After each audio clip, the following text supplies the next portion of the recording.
Salam perpaduan, salam demokrasi, salam damai, dan salam perubahan semua.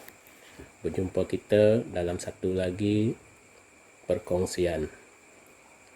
Perkongsian pada kali ini akan saya gunakan untuk memberi sedikit info tentang rancangan Malaysia ataupun rancangan Malaya pada awalnya. Rancangan Malaysia merupakan rancangan 5 tahun pembangunan kerajaan Malaysia. Maksudnya tadi, rancangan Malaysia ni adalah rancangan untuk memajukan Malaysia dari segi pembangunan, infrastruktur dan sebagainya, agar negara kita menjadi negara yang maju, makmur dan sejahtera. Rancangan 5 tahun ini merupakan kesan peninggalan daripada zaman pemerintahan British dulu di Malaya atau Tanah Melayu selepas Perang Dunia yang kedua. Rancangan 5 tahun tersebut bermula dengan rancangan Malaya yang pertama, iaitu pada tahun 1956 hingga tahun 1960.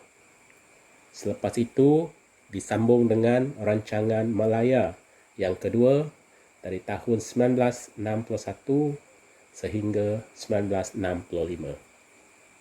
Setelah penubuhan Malaysia pada tahun 1963, rancangan 5 tahun tersebut telah ditukar namanya kepada Rancangan Malaysia atau RM.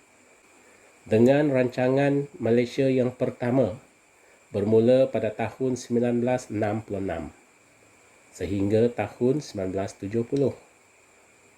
Bezanya ialah perancangan ekonomi sebelum tertubuhnya Malaysia tertumpu kepada Malaya. Tetapi tumpuan untuk kali ini dan seterusnya adalah untuk seluruh Malaysia, termasuk Sabah dan Sarawak.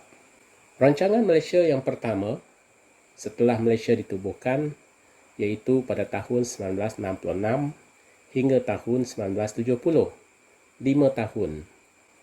Apakah pembangunan yang kita telah lihat dan telah kita nikmati? Sudah pasti kita tahu dan kita nampak dan kita boleh merasakannya. Kita tanya diri kita sendiri. Diikuti dengan rancangan Malaysia yang kedua pada tahun 1971 hingga tahun 1975 dengan tema Dasar Ekonomi Baru ataupun DEB. Dasar Ekonomi Baru DEB yang diperkenalkan sehingga tahun 1990. Ya, Dasar Ekonomi Baru. Ini bermakna tumpuan diberi kepada meningkatkan ekonomi negara dan juga ekonomi rakyat Malaysia. Jadi, apakah ekonomi negara telah meningkat pada waktu itu? Bagaimana pula dengan ekonomi rakyat jelata? Bagaimana pula dengan ekonomi anda dan keluarga anda? Tepuk dada, tanya selera, ya.